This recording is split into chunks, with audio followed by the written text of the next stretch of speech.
Retornando donde dejamos la lección anterior sobre las ondas de radio, aquí tenemos la comparación de las ondas de radio según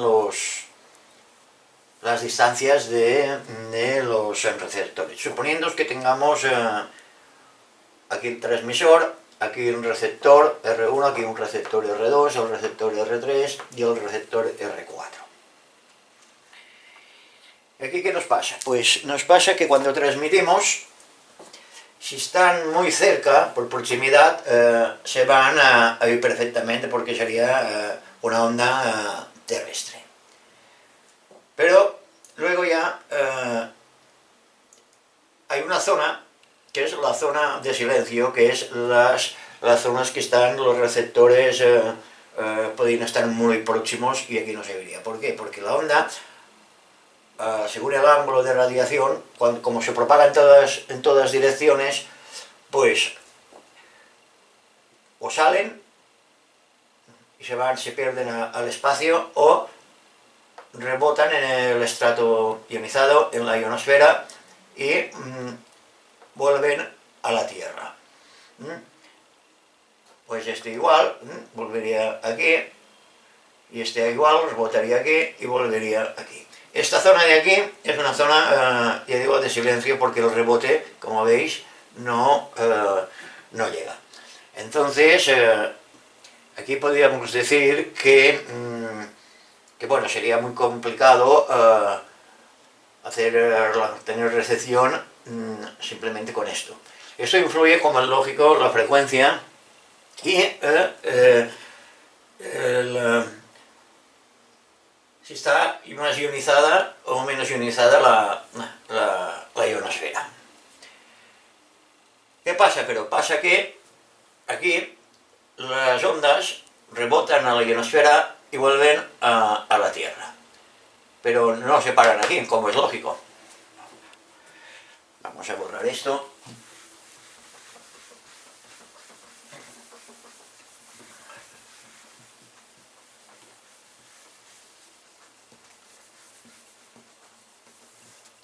Supongamos que tenemos otra vez la Tierra.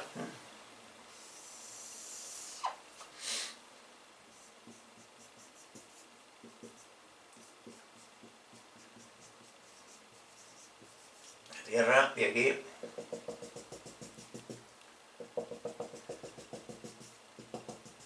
la ionosfera. ¿Qué nos pasa vamos a poner aquí otra vez el transmisor, y aquí los receptores, R1, R2, R3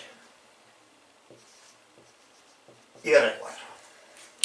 ¿Qué pasa cuando transmitimos? Pues que la onda, al reflejarse a la ionosfera, rebota y va aquí, a Tierra. La Tierra la vuelve a reflejar a la ionosfera y la ionosfera la vuelve a reflejar otra vez a la Tierra. Y así sucesivamente van rebotando del transmisor a la ionosfera, de la ionosfera a la Tierra, de la Tierra a la ionosfera, de la ionosfera a la Tierra, y así sucesivamente, y así podemos abarcar pues toda una serie de segmentos que es donde vamos a recibir. Y estas serían las zonas de silencio.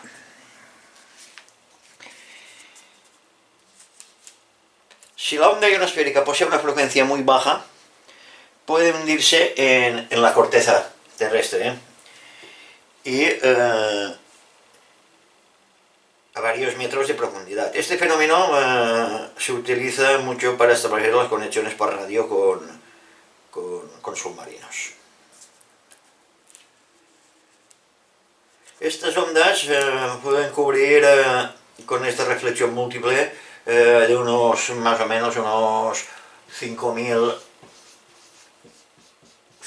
kilómetros. ya digo, esto dependiendo un poco de, bueno, dependiendo mucho de la frecuencia y de la ionosfera. Ahora nos vamos a dedicar otro pequeño espacio a ver cómo se radian estas emisiones de ondas. O sea, vamos a hablar de las líneas de transmisión.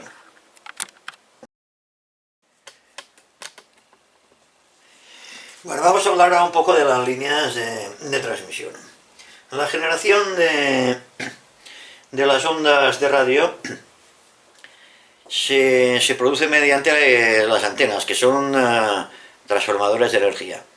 La corriente de radiofrecuencia producida por los amplificadores de potencia es transformada por las antenas en ondas electromagnéticas, o sea que se irradian al espacio.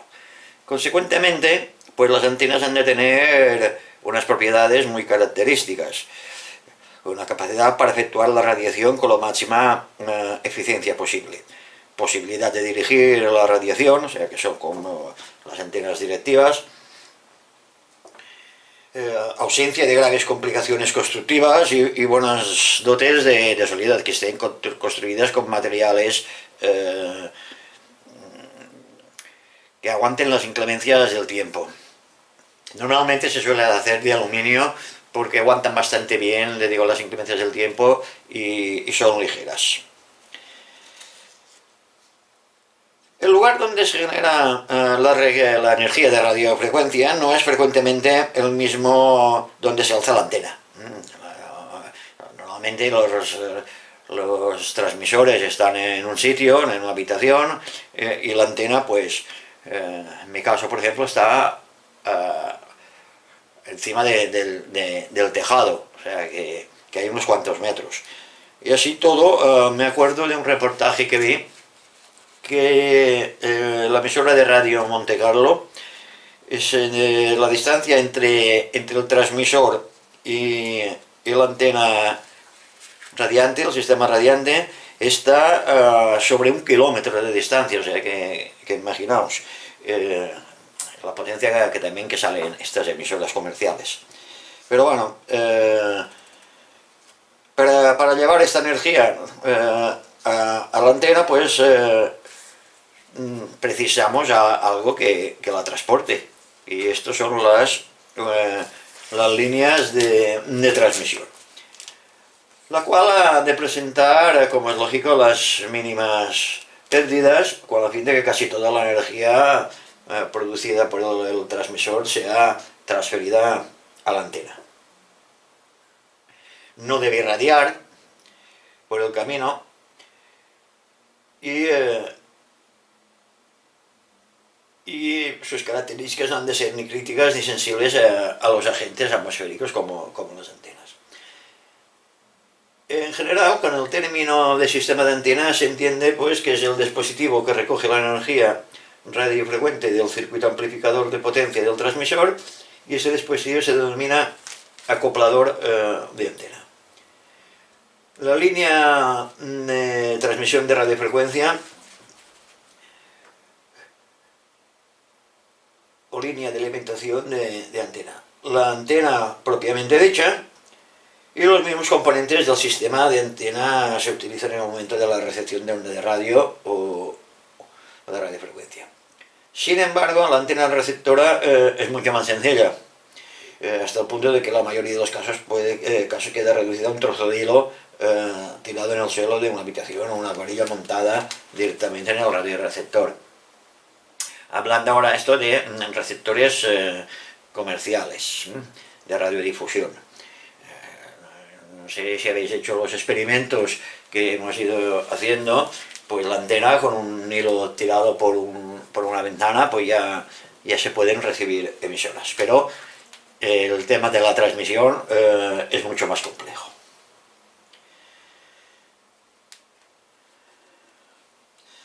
Aun siendo la antena propiamente dicha el elemento más importante de un sistema de antena, resulta conveniente pues poner su descripción, ya que que el previo conocimiento de las propiedades de las líneas de transmisión es indispensable para mejor comprensión del mecanismo del funcionamiento de las antenas.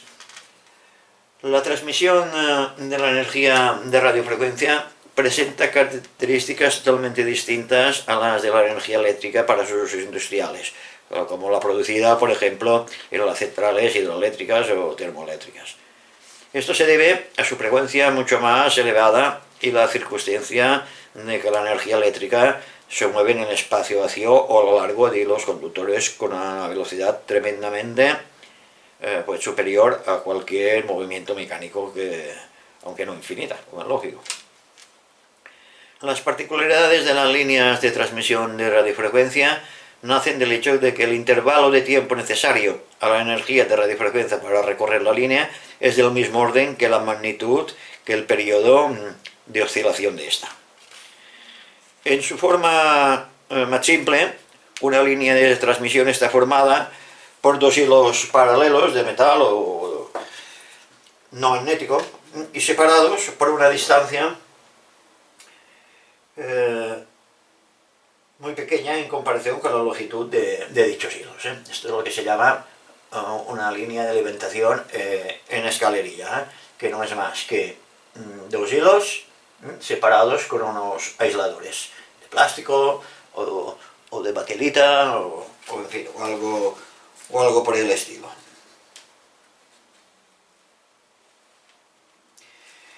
Esta bajada tiene una impedancia de 300 ohmios. Y luego tenemos otro tipo de línea de transmisión, que es que es mucho más usado, que es este.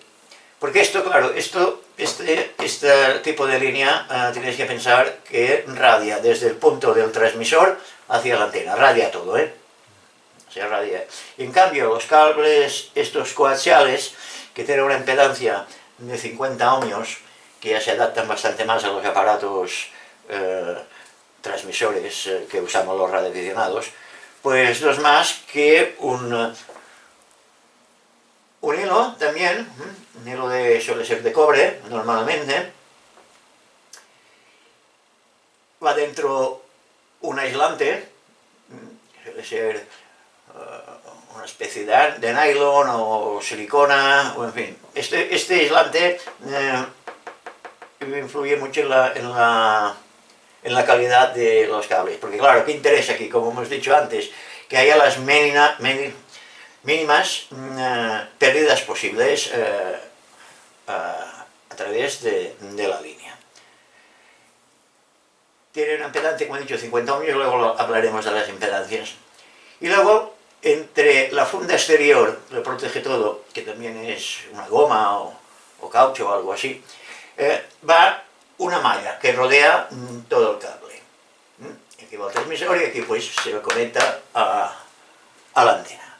Y estas son las dos líneas de transmisión normalmente empleadas en transmisores de radio. Supongamos que se conecta una pila o cualquier otra fuente de fuerza electromotriz continua a dos hilos paralelos muy largos. En el instante que se produce el contacto eléctrico, los electrones existentes en la parte del hilo más próxima al polo positivos serán atraídos hacia la pila, mientras que el mismo número de electrones situados en el hilo al lado, a la vecindad del polo negativo de la pila, serán repelidos. Por tal motivo, durante el tránsito de conexiones de la batería se determinan dos corrientes iguales y contrarias. Estas corrientes se manifiestan en la vecindad de la batería, pero no tardan en propagarse a lo largo de toda la línea. Y la velocidad con que se transmite el movimiento de un electrón a otro es realmente muy grande. Por ejemplo, al cabo de una millonésima de segundo, durante un microsegundo,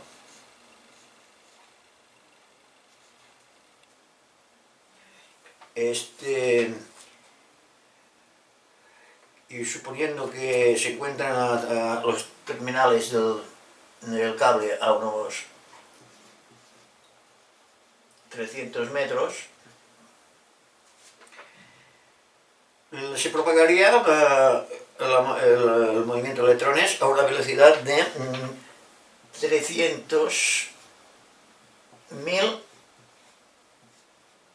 kilómetros por segundo. O sea, igual que el de las ondas electromagnéticas. O sea que supongo que suena esta cifra, ¿no?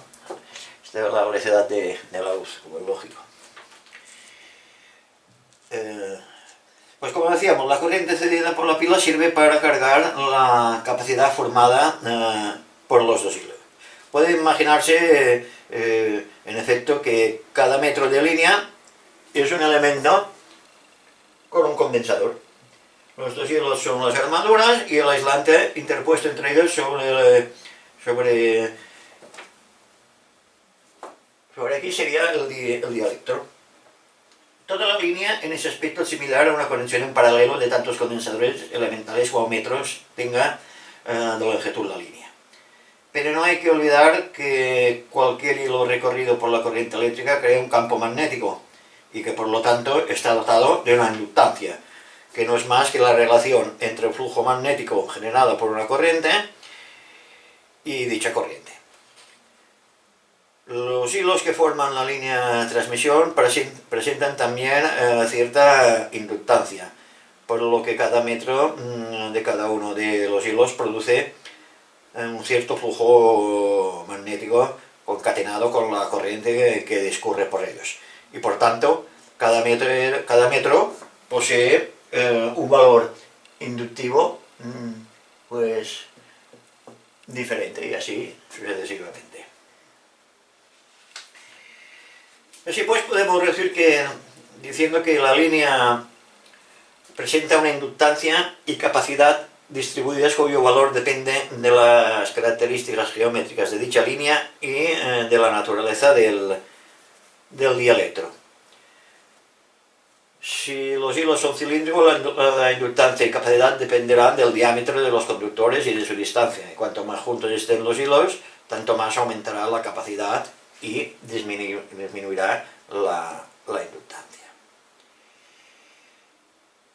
Bueno, pues no quiero marearos más con ese tema, porque luego ya hablaremos cuando hablemos de las antenas, veremos cómo radian las antenas y veremos también las ondas estacionarias, que son muy importantes en la transmisión, que son unas ondas que por unos efectos no se puede radiar al espacio y vuelven por la línea de transmisión, vuelven al transmisor y lo pueden destruir o lo pueden dañar, sobre todo en los pasos finales. Bueno, pues vamos a dejar esto de momento hasta aquí y ya en la próxima lección de radiotecnia ya hablaremos del tema de las antenas.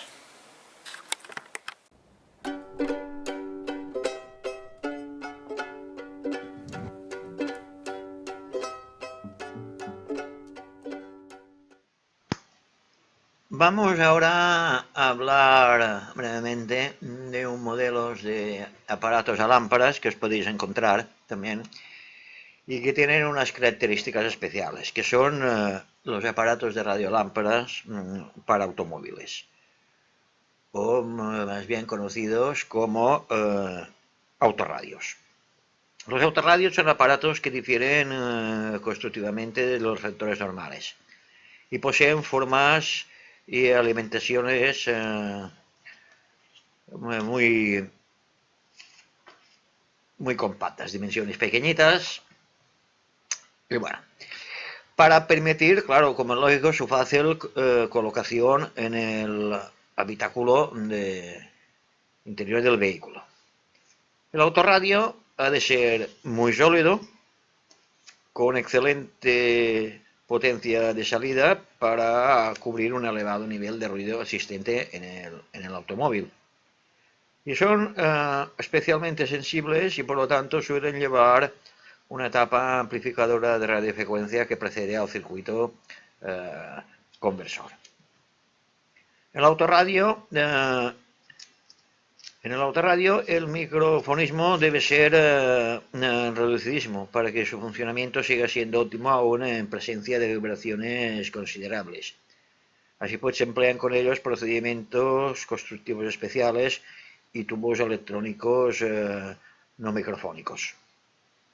Como quiera que los autorradios son alimentados por la propia batería del automóvil donde van instalados, han de tener muy poco consumo. Y por tal motivo en los autorradios van montados tubos electrónicos expresamente realizados y en la actualidad los fabricantes tendían en aquellos tiempos tendían al empleo exclusivo de transistores cuyo consumo era reducidísimo. Pero bueno, primero empezaron con las lámparas y luego ya, cuando salieron ya los transistores de germanio, pues se estudió. Existen, sin embargo, autorradios de fabricación bastante antigua que emplean únicamente tubos electrónicos. Y otros más recientes con tubos electrónicos y transistores, o sea, una cosa mixta. Y otros que emplean, como es lógico, como he dicho antes, solamente transistores. Los autorradios, en lo que se utilizan exclusivamente tubos electrónicos, llevan un circuito alimentador formado por un vibrador y un tubo rectificador. El vibrador, que es esto de aquí, permite convertir la corriente continua de la batería del automóvil en corriente alterna. Está constituido por una áncora vibrante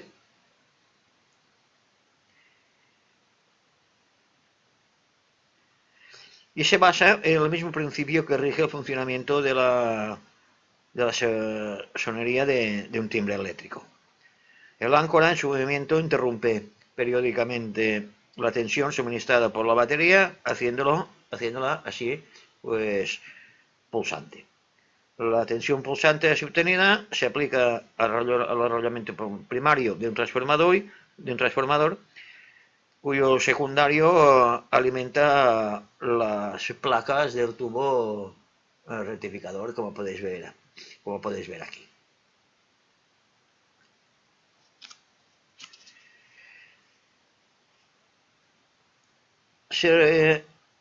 Aquí tenemos el esquema eléctrico de un vibrador correspondiente y el correspondiente esquema constructivo. Estos son el vibrador. Ahora os voy a enseñar las lámparas que utiliza. Pero antes quiero comentar un tema de esto. El vibrador va conectado al primario del transformador, cuyo secundario alimenta las placas del tubo rectificador. Del cátodo del tubo se toma la tensión para la alimentación del tubo final, y dicha tensión, después de filtrada, sirve también para la alimentación de los otros tubos. Para conseguir un montaje compacto y de reducidas dimensiones, el modelo que acabamos de ver, este de aquí, se haya dividido en dos partes independientes, como veremos en el esquema. Los tubos utilizados son de ese tipo, son tubos miniaturas, van a 6,3 voltios y son de la serie, ya digo, de serie miniatura. O sea que este es el tipo de lámparas que os podéis encontrar en los autorradios a lámparas. Bueno, aquí este es uno de tantos, la 6BA6, con zócalo miniatura, una lámpara miniatura, 7 pines, y lo mismo de todas las lámparas. Pues como decíamos, el vibrador va conectado, el vibrador este de aquí va conectado al primario de un transformador cuyo secundario alimenta las placas del tubo rectificador 6X4, y del cátodo se toma la tensión para la alimentación del tubo final.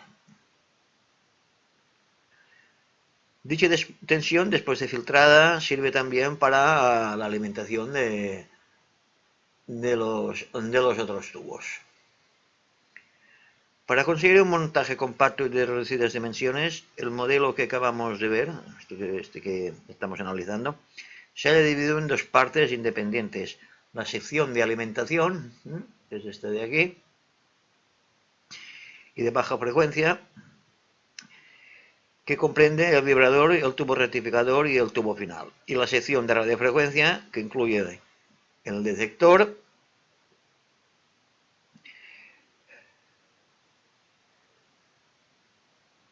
el amplificador de frecuencia intermedia, como todos, el primer transformador de frecuencia intermedia, el segundo, este es el tubo detector, la amplificadora de frecuencia intermedia, y la sección conversora. Y digo, todos estos tipos de lámparas son lámparas tipo miniatura. Las tensiones en los diversos electrodos de los tubos tienen el idéntico valor que el de las tensiones que encontraríamos en un radioreceptor normal que empleara los mismos tubos. Los circuitos son efectivamente del mismo tipo, como podéis ver. Así pues, para efectuar una reparación en un autorradio se procederá exactamente igual que un receptor normal. En el único caso nuevo de que se puede presentar es el que un receptor que no funcione y en el que se descubra la carencia de tensión alterna en el primario del transformador de alimentación. En tal eventualidad habrá que suponer que el vibrador está estropeado y deberá sustituirse por otro de iguales características. El vibrador ha sido reemplazado, a veces puede reemplazar por un transistor, como vamos a ver. Veis que aquí el vibrador ya no está y en su lugar hay un transistor y un diodo. O sea que tiene la misión, el transistor, de convertir en pulsante la tensión continua de la batería del automóvil para lograr una menor absorción anódica por parte del tubo final. Y este ha sido sustituido por un transistor de potencia. Pero esto ya eran montajes mixtos de estos aparatos. El primer tubo, el BA6, funciona como amplificador de radiofrecuencia.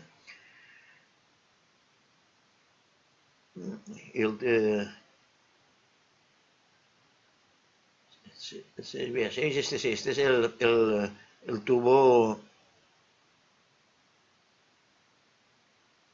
de radiofrecuencia. Luego tenemos el 6B6, que es el convertidor, el conversor. Este es el amplificador de radiofrecuencia, porque estos aparatos llevan, como creo que hemos comentado antes, llevan un preamplificador de radiofrecuencia, porque llevan unas antenas pequeñitas, en fin.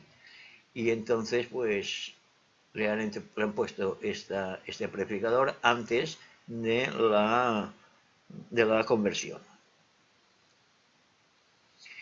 Y la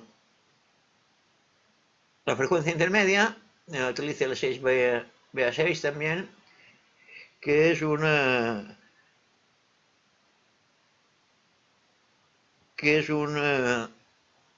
amplificador de frecuencia intermedia. Y luego tenemos el 12AU7, que es el preamplificador de baja frecuencia. Este aparato de radio en concreto recibe la gama de ondas largas, medias y cortas.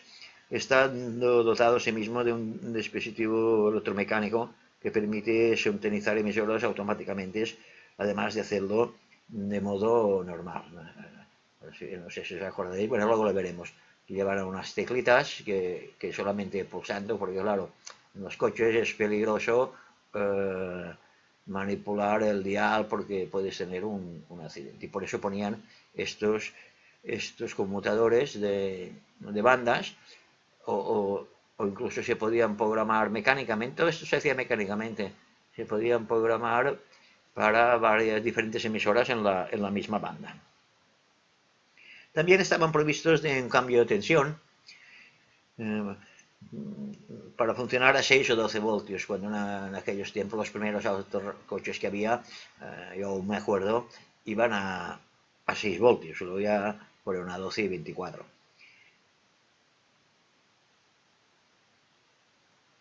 Tienen polaridad, como estos aparatos tenían polaridad, porque al alimentarse con corriente continua, pues, como sabéis, tiene su polaridad todo. O sea que no se podía... Porque había coches a veces que, sobre todo creo que eran una serie inglesa, ahora no recuerdo bien si eran los coches ingleses o los americanos, no me acuerdo bien, que llevaban el positivo a masa, mientras en toda Europa llevaba el negativo a masa. Y claro, si montabas un aparato de un sitio en otro, pues adiós aparato.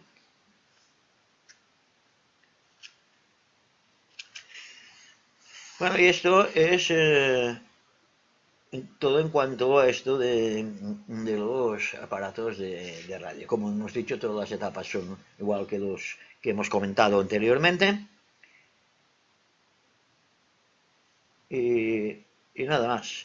Antes de dar por finalizado el estudio, bueno, el estudio, el comentario sobre los autorradios, quiero comentaros que hay que ir con mucho cuidado a fin de evitar disturbios originados por el funcionamiento de circuitos de encendido del automóvil. El problema que tenían estos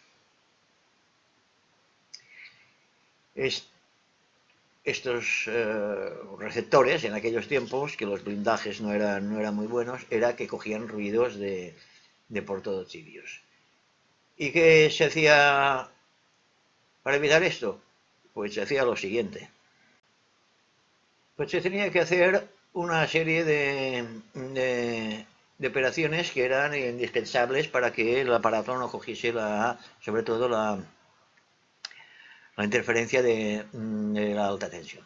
Estos coches que tenían, pues claro que aquí hablamos ya de hace un tiempo. Todo esto hoy en día está más que superado porque la tecnología ha cambiado totalmente. Pero bueno, yo me acuerdo que cuando trabajaba de electricista en la SEAT, muy jovencito, pues teníamos que hacer estos montajes, que era poner un condensador en la bobina de alta tensión.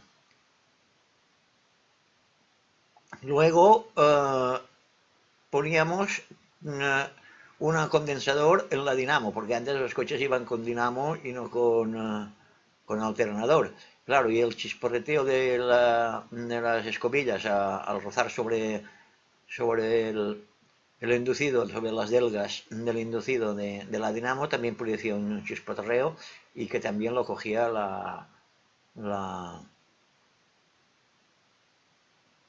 el receptor.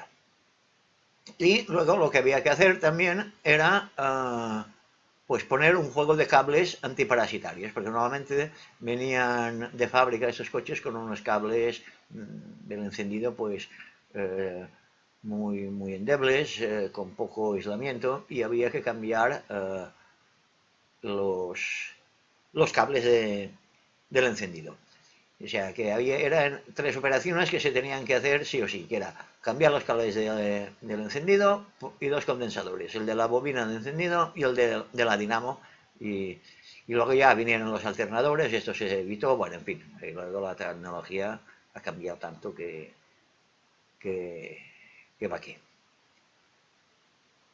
Pues ahora os voy a dejar aquí unos esquemas de estos autorradios para que los veáis y unas fotos de cómo eran estos aparatos.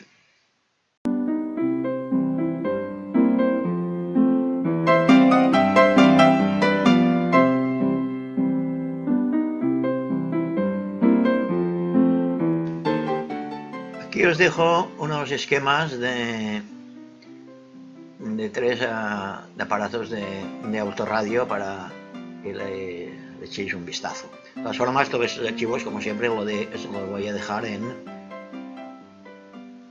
el YouTube en una dirección para que podáis bajar toda la información técnica.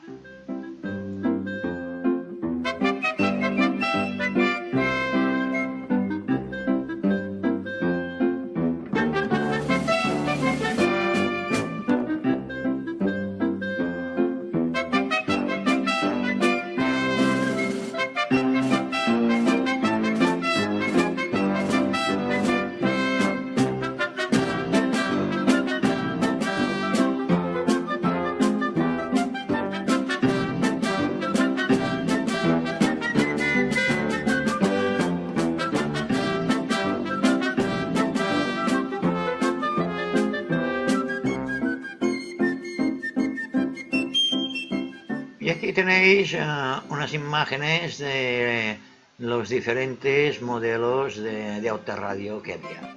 Estos que eran con teclas, presintonizados, luego había uno que llevaba el altavoz incorporado. Y bueno, diferentes tipos.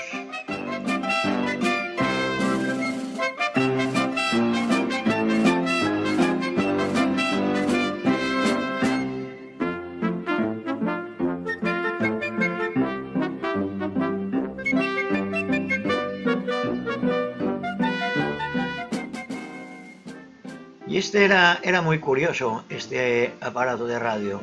Estos aparatos de radios eran igual que el tablero de cuentakilómetros del SEAT 600.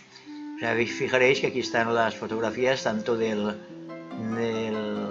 cuentakilómetros en sí y los medidores de agua, gasolina, que el autorradio.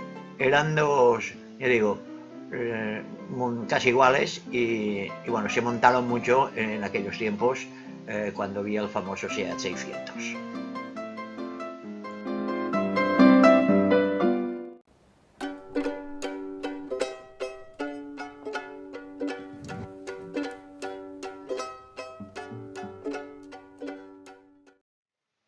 En esta sección de montaje vamos a construir un pequeño transmisor de radio por medio del cual podrá efectuar transmisiones de corto alcance con la señal de radiofrecuencia modulada en amplitud. El transmisor funcionará en la gama de ondas medias y empleará como receptor un aparato de características similares a las experimentales que hemos montado pues hasta ahora. Puesto que el montaje del transmisor en cuestión es de una finalidad puramente de prácticas, de didáctica y demostrativa, es suficiente que el alcance del aparato quede limitado a una distancia máxima de unas decenas de metros en las mejores condiciones ambientales y de propagación. A tal efecto, hemos de subrayarle que no es posible aumentar el alcance del transmisor sin modificar totalmente el circuito y sin reemplazar las válvulas que ahora utiliza para otras de potencia superior. Por otra parte, la potencia se mantiene baja adrede para quedar por debajo del límite autorizado por la ley, al fin de no tener que solicitar correspondientes licencias para transmitir. O sea, porque estas transmisiones solo se pueden hacer con una licencia de radioaficionado. Vamos ahora a describir el funcionamiento del transmisor.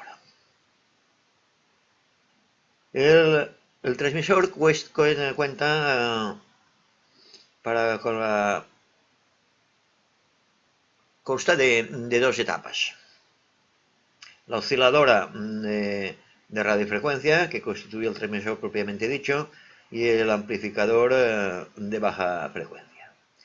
Este último está formado a su vez por dos etapas amplificadoras y tiene por objeto suministrar la señal de baja frecuencia para modular en amplitud la portadora generada por el oscilador de radiofrecuencia.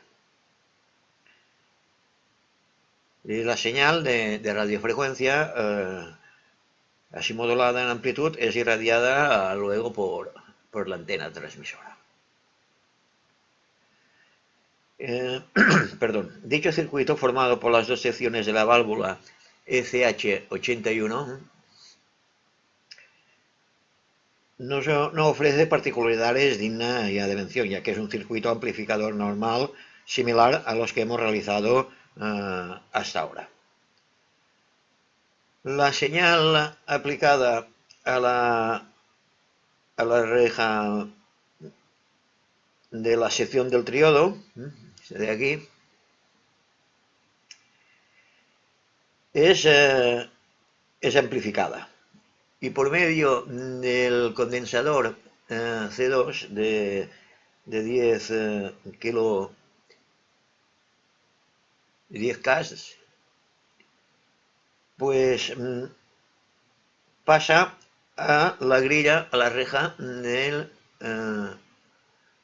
la sección del heptodo, que esto es toda la misma válvula, como hemos dicho, conectada en pentodo.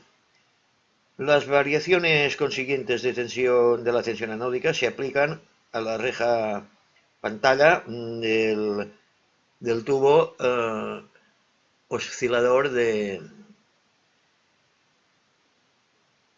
radiofrecuencia, que es la EF89. Este es el tubo de la radiofrecuencia, determinando una modulación de flujo electrónico y consiguientemente una modulación en amplitud de la onda portadora. Cualquier oscilador de radiofrecuencia está constituido esencialmente por un tubo electrónico que suministra la energía necesaria a un circuito resonante para mantenerlo en oscilación. El circuito resonante, como recordaréis, me imagino que os vais a acordar cuando hablamos de los circuitos osciladores, está formada por un condensador y una bobina. Goza de la propiedad cuando se alimenta adecuadamente el tubo, y de convertirse en sede de oscilaciones eléctricas cuya frecuencia depende del valor de los componentes de dicho circuito resonante, tanto la bobina como el condensador. Cuanto menor es el valor de la inductancia de la capacidad, tanto mayor es la frecuencia de oscilación generada. El oscilador de radiofrecuencia que se dispone a realizar se denomina oscilador Hartley, que es el nombre del inventor. El circuito resonante está formado por el condensador C5 de 500 picofaradios y por el arrollamiento conectado en paralelo con el condensador. El condensador C6 de 50 picofaradios y la resistencia R6 de 47 kiloohmios conectados a la reja control del pentodo EF89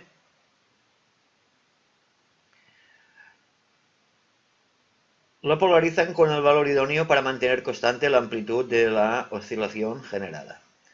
La resistencia R7 de 47 kiloohms desempeña la función de una resistencia normal de carga anódica. En el instante que se alimenta el oscilador de radiofrecuencia, circula una corriente considerable por el circuito anódico del tubo. Al estar este conectado, el cátodo del tubo a una toma intermedia de la bobina osciladora. Como veis aquí, el cátodo está conectado a esta toma intermedia.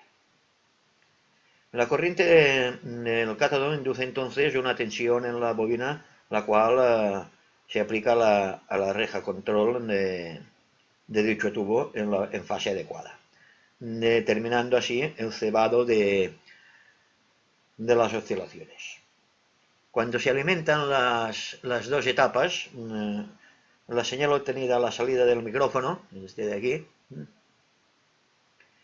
al hablar ante el mismo se aplica, después de amplificada convenientemente, a la reja pantalla del tubo oscilado.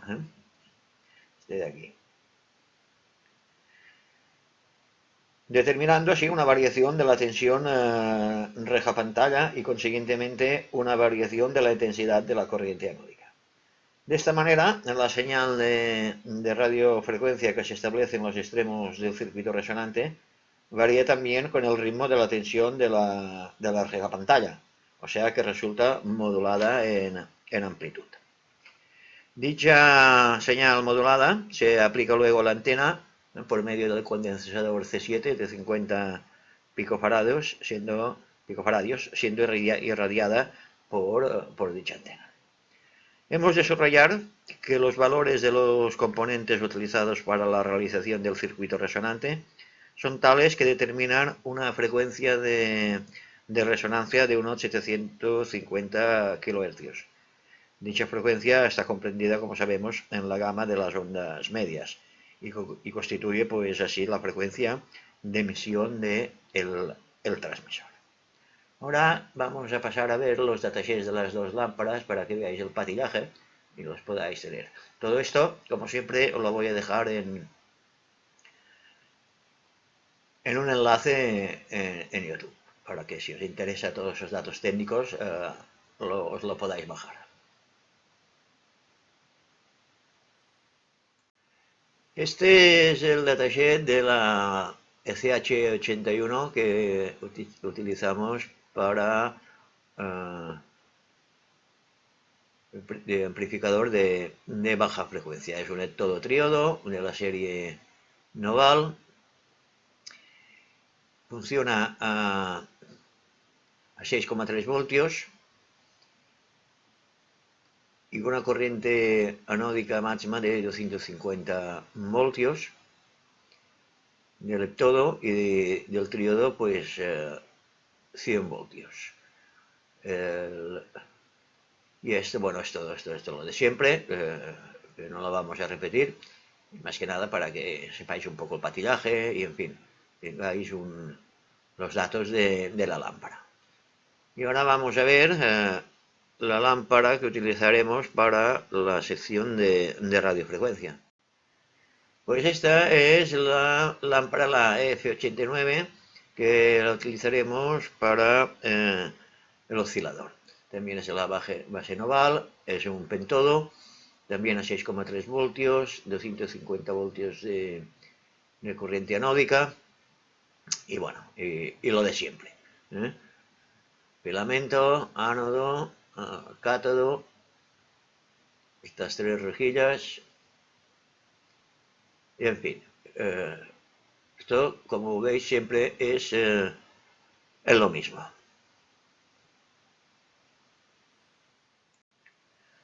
Antes de pasar a hacer el montaje del transmisor, tenemos que hacer una cosa, que es hacer la bobina osciladora.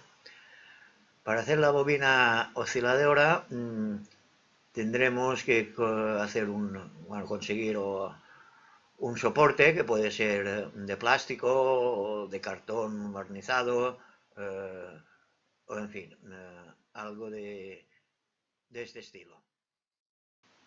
Como podéis ver, el montaje es muy sencillo. Como hemos dicho antes, hay que coger un soporte de algún material aislante, cartón maquetilizado, fibra o PVC, de un diámetro aproximadamente de unos 10 milímetros. Se hacen unas perforaciones, aquí las medidas del tubo, y luego con hilo de 0,30, de 0,3, pues bobinaremos las bobinas, pues pasando unos hilos aquí como indican las figuras, que bueno, que las figuras ya son bastante significativas para no tener que explicar detalladamente cómo se hace. Se pasa el hilo, se da vueltas, siempre en el mismo sentido, ¿eh? No hagáis una bobina en un sentido y otro en otro, que si no, no va a funcionar. Pues se enrollan 40 espiras, se saca una toma intermedia por aquí abajo, se sigue enrollando hasta las... luego, después de esta de las 40, se enrollan 180 espiras y en total serán 220 y la toma a 40, como hemos dicho. Y bueno, y aquí lo tenéis todo dibujado y digo, y no hay por qué insistir más en esto. Pues ahora, seguidamente lo que vamos a hacer va a ser pues hacer la bobina esta osciladora. Bueno, pues ahora vamos a hacer la bobina. Para ello necesitamos un soporte, en mi caso es un trozo de plástico, recuperado de un bolígrafo, de 9,71, casi 10 milímetros de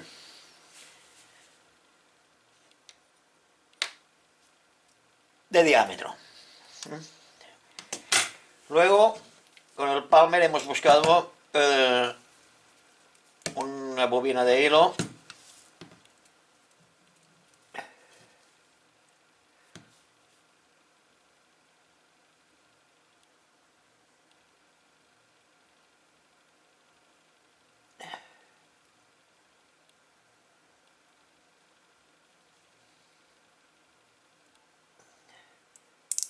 de 0,3, no sé si lo apreciaréis por aquí, de 0,3 milímetros.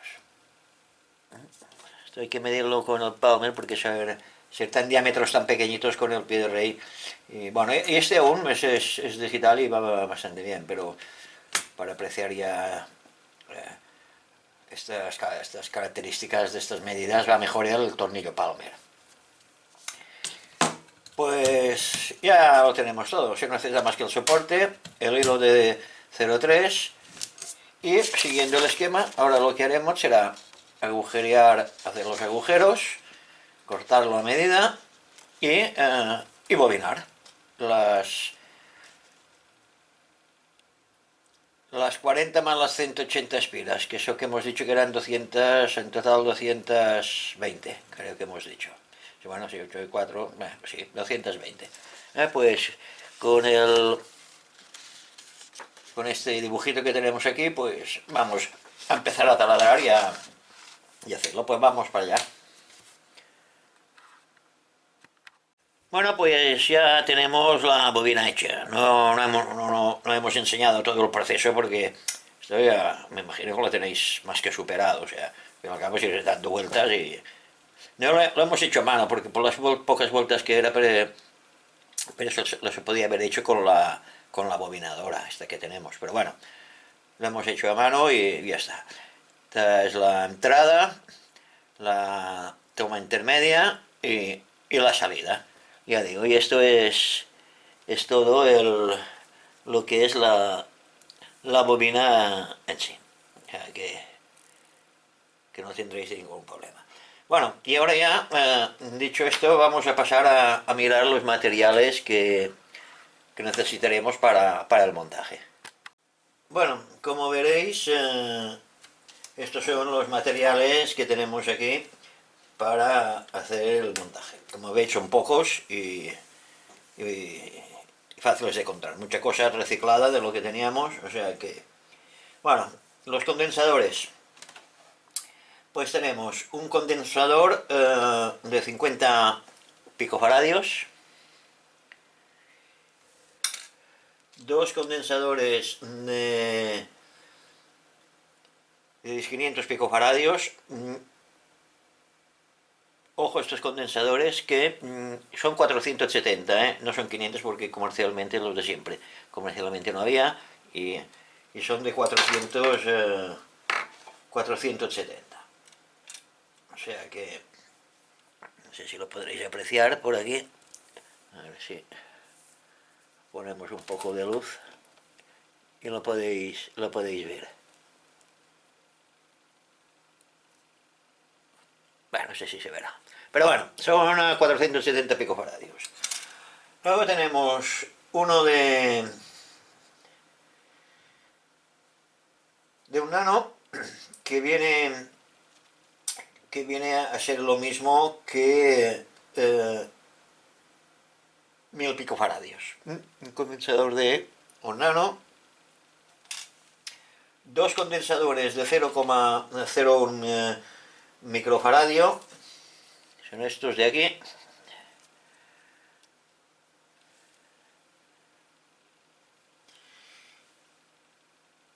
que esto es lo mismo que 10 nanos o 10K. Y uno de 100K. Esto es en cuanto a los condensadores. Y en las resistencias, pues tenemos dos resistencias de 47K, que es amarillo, violeta, no son estas, me he confundido. 47K, amarillo, violeta y naranja. Yo no sé si los colores se aprecian o no se aprecian por aquí.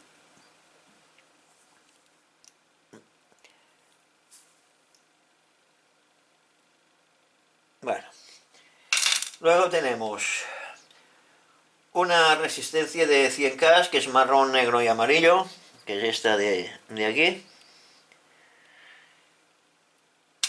Luego tenemos dos resistencias de 220K, que es rojo, rojo y amarillo, que son estas, rojo, rojo y amarillo.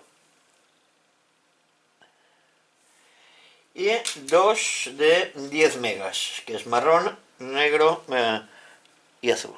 Dos de 10 megas. Luego tenemos la bobina que hemos hecho, como es lógico, la bobinita de la osciladora. Luego tenemos tornillería varia y el soporte de la bobina. Un poco de tornillería y el soporte donde irá la bobina. Una regleta de conexiones, la de siempre. 5 bananas, 5 clavijas. Una roja que será para la alimentación anódica. Una de amarilla que será la de filamentos, la tensión de filamentos. Una verde que será la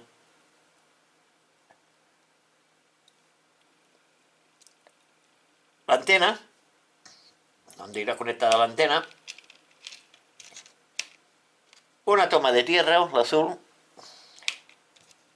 y el negativo del chasis, de la masa. Luego tenemos dos zócalos Noval,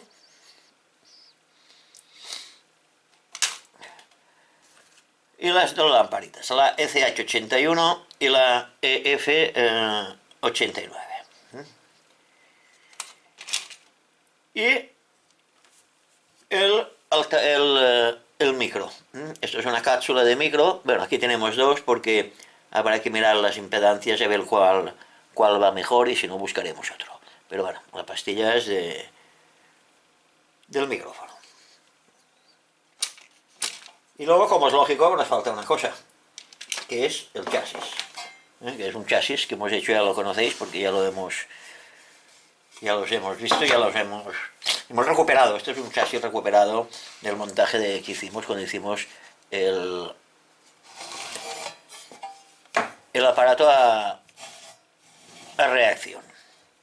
Pues nada, ahora lo que haremos seguidamente es montar, como siempre, siguiendo el mismo orden de todos los montajes. Haremos el montaje mecánico, que es muy poca cosa, y ya luego ya haremos el montaje eléctrico. Pues ya tenemos el montaje mecánico hecho. Hemos puesto una, dos, tres, cuatro, las 5 clavijas, los 2 zócalos noval, una regleta de conexiones y la bobina osciladora con un separador. O sea que ya veis que esto poca cosa lleva este montaje. Y ahora pues seguidamente lo que vamos a hacer es, como siempre, coger el esquema y siguiéndolo pues vamos a montar todos los componentes eléctricos, las 7 resistencias y los 7 condensadores que lleva, y poca cosa más lleva. O sea que vamos a pues empezar el montaje.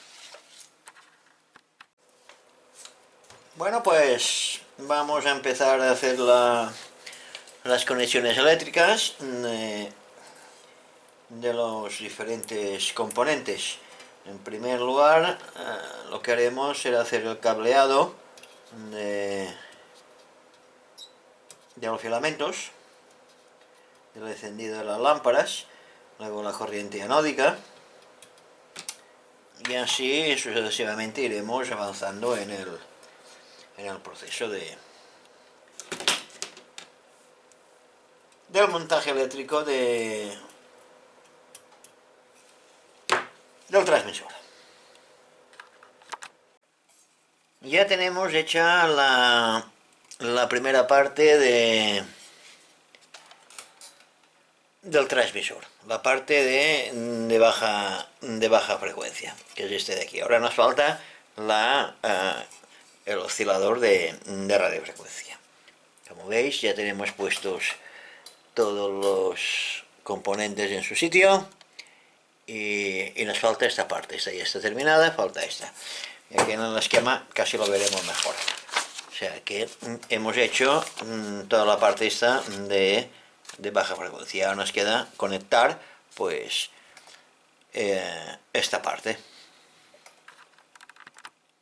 Vamos ahora a seguir soldando los componentes, que son tres condensadores y 2 resistencias, y de la tapa del oscilador de radiofrecuencia. O sea que iremos soldando las patillas y terminaremos el montaje.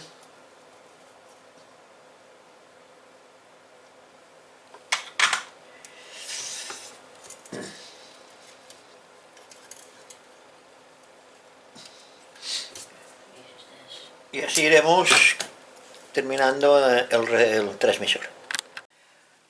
Pues ya tenemos todas las conexiones hechas. Así, ya hemos conectado la parte de la radiofrecuencia y hemos conectado también el micrófono. Y ahora lo que nos queda hacer es hacer una comprobación óhmica en vacío, con el aparato apagado, un control óhmico, para ver si está todo bien.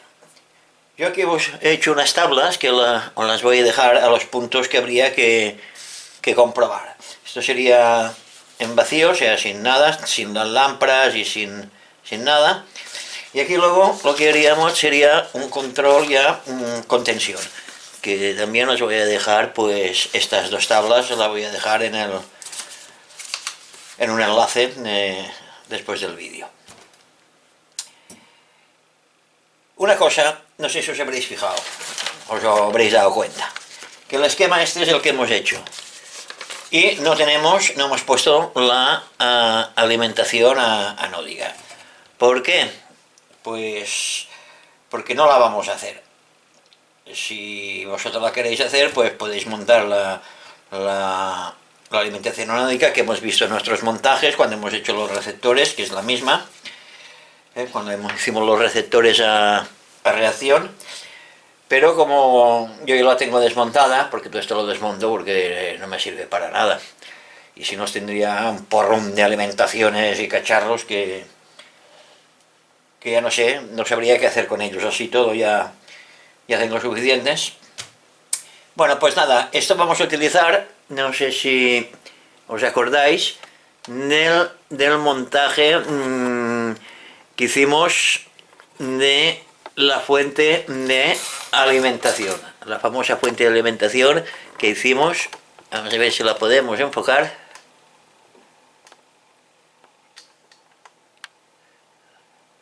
Esta de aquí. ¿Recordáis que hicimos la fuente?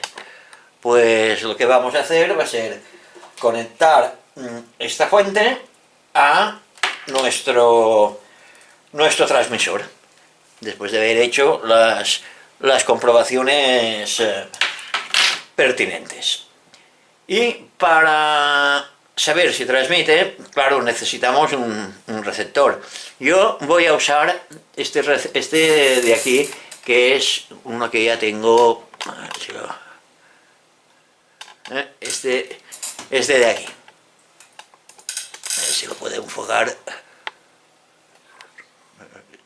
Este de aquí. Que es un transmisor comercial normal y corriente. Lo vamos a poner en AM, en modulación de amplitud sobre los 700 kHz, y vamos a transmitir a ver qué pasa, a ver si nos oímos por aquí. Igual se acopla esto. Y según como vea cómo sale la prueba, cogeremos el receptor y la cámara y nos iremos en otro cuarto y transmitiremos desde aquí.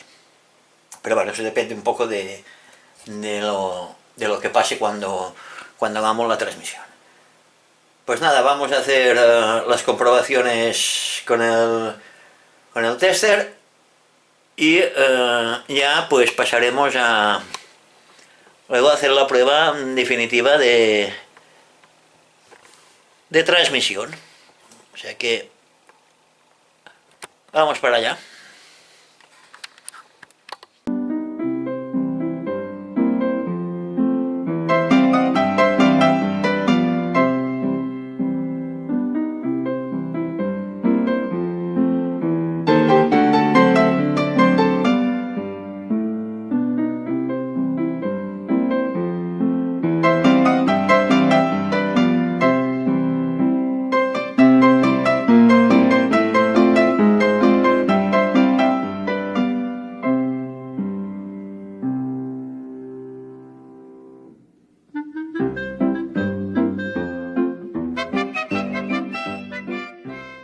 Pues ya tenemos el transmisor conectado, después de haber hecho las comprobaciones de ómicas y voltimétricas y que todo está bien. La hemos puesto en marcha, parece que todo funciona, hemos conectado todo. Y ahora lo que vamos a hacer es ponerlo en marcha, conectar un cable, un trozo de cable normal y corriente, no llega a 1 metro. Pondremos el alimentador en marcha, esperaremos a que caliente y pondremos el receptor este que os dije antes, este de aquí.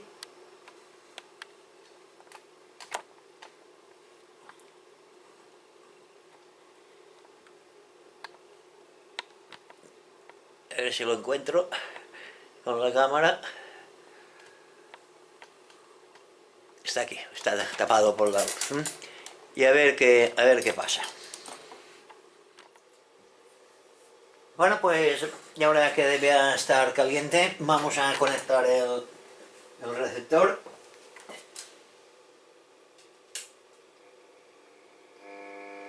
Y aquí ya hay el batido del transmisor. Está sobre 700 y algo.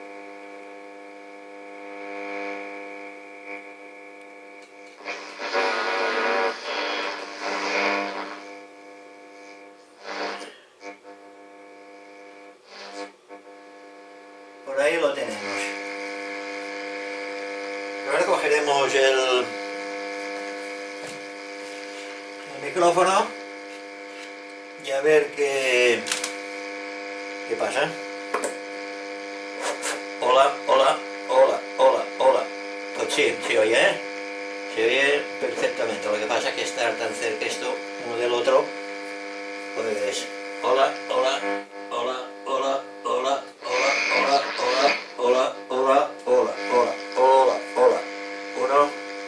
Uno, dos, probando.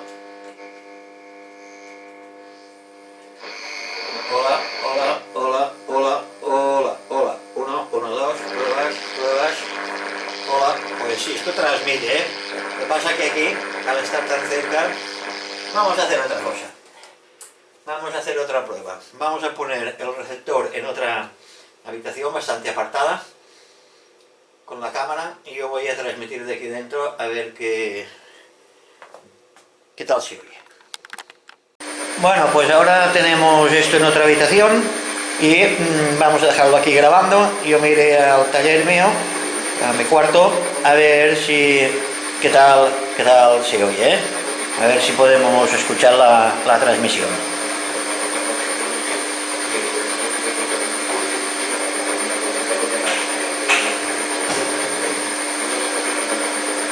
Hola, hola, buenas tardes. Esto es una prueba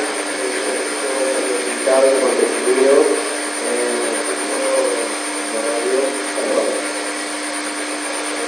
funciona el momento de la cuarta separado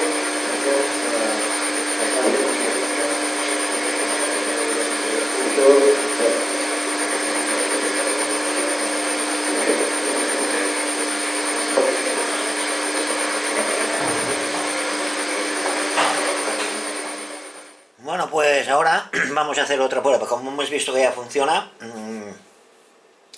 pues vamos a probarlo ahora con el receptor este mío de radio aficionado, el ICOM, el India Charlie 7600, y yo me voy a alejar un poco y voy a transmitir, a ver qué.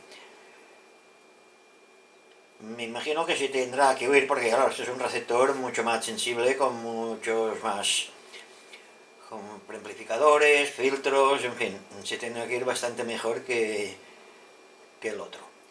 Vamos pues a darle un poco de volumen y yo me voy a ir a transmitir.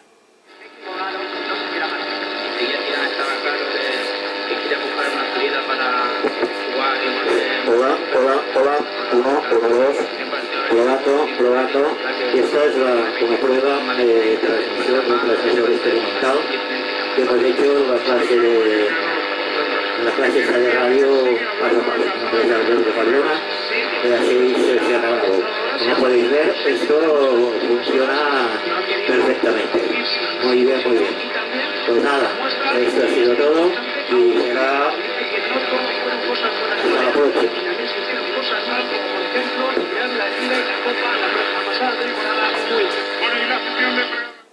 Bueno, hay una estación por abajo, pero claro, esto pensad que es onda media.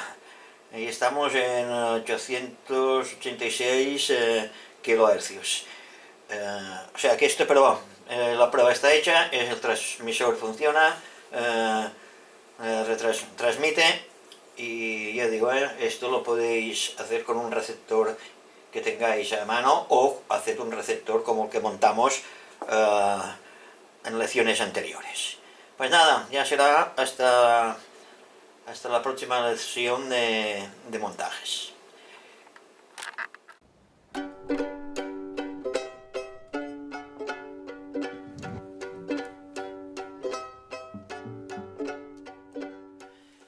Bueno, como dijimos en la última lección de servicio de transistores, vamos a ver una etapa final en clase B, sin transformador de salida. Esto es un amplificador en contrafase y el objetivo del transformador de salida es doble. En efecto, además de servir para transformar el bajo valor de la impedancia de la bobina móvil del altavoz a un valor más alto, correspondiente al óptimo, por el que el transistor puede ceder la máxima potencia. Desempeña también por medio del primario de toma central la función de recombinar las dos semiondas suministradas alternativamente por los dos transistores. Como ya vimos, el transformador introduce siempre, infortunadamente, cierta pérdida, a causa sobre todo de la resistencia de sus arrollamientos, por lo que es lógico buscar una solución para eliminarlo, alimentando directamente de esta manera la bobina móvil del altavoz. Puede inferirse que, al obrar así, sea necesario emplear altavoces de tipo especial que poseen en primer lugar una impedancia elevada de bobina móvil, a fin de que se puedan conectar directamente en el circuito del colector del transistor. En segundo lugar, también es indispensable que la precitada bobina móvil esté provista de una toma central para conseguir la recomposición de las dos semiondas. Con un altavoz así se obtiene el esquema este que estamos viendo, en el cual el altavoz va conectado directamente en lugar del primario del transformador de salida. La ventaja que se deriva de la eliminación del transformador es la de obtener de un par dado de transistores una potencia de salida sobre la carga aproximadamente un 15% superior a la que se tendría utilizando el transformador de salida. Resumiendo, en otras palabras, se consigue un rendimiento mayor de la etapa. Por otra parte, sin embargo, hay el inconveniente de una complejidad constructiva mayor del altavoz. En efecto, este no solo ha de tener una bobina móvil con un número de espiras bastante superior al de la bobina de los altavoces usuales de baja impedancia, sino que también dicha bobina ha de estar provista de una toma central y lo que es peor, solo se emplea de dicha bobina una mitad cada vez. Mirando el esquema este, para apreciar que la corriente del TR1 recorre únicamente la mitad izquierda, la BM1, de la bobina móvil, mientras que la corriente TR2 de este transistor recorre únicamente la mitad derecha de la bobina, la BM2, o sea que cada transistor recorre la mitad de la bobina. Puesto que los dos transistores funcionan alternativamente en las semiondas positivas y negativas, se deduce que el enrollamiento de la bobina móvil solo trabaja una mitad cada vez y por consiguiente se aprovecha mal. Esto hace que la bobina móvil resulte de doble peso. En efecto, el número de espiras es doble, como es lógico, que la de un altavoz normal con la misma impedancia y con la consecuencia de que el altavoz es menos sensible y más lento para obtener las rápidas variaciones de las corrientes fónicas de accionamiento proporcionadas por los transistores de potencia. Estas desventajas de carácter eléctrico, conjuntamente con la de carácter económico, que también era importante en aquellos tiempos, hacen que la ventaja conseguida con la eliminación del transformador de salida quede perdida en gran parte. Y como veis en el esquema, pues estos montajes son de muy poco uso. Bueno, pues ya está aquí el esquema este, lo memorizáis porque en la próxima lección de servicio de transistores vamos a ver el esquema este modificado que ya es de más difundido, ya se aplica mucho más que no este esquema.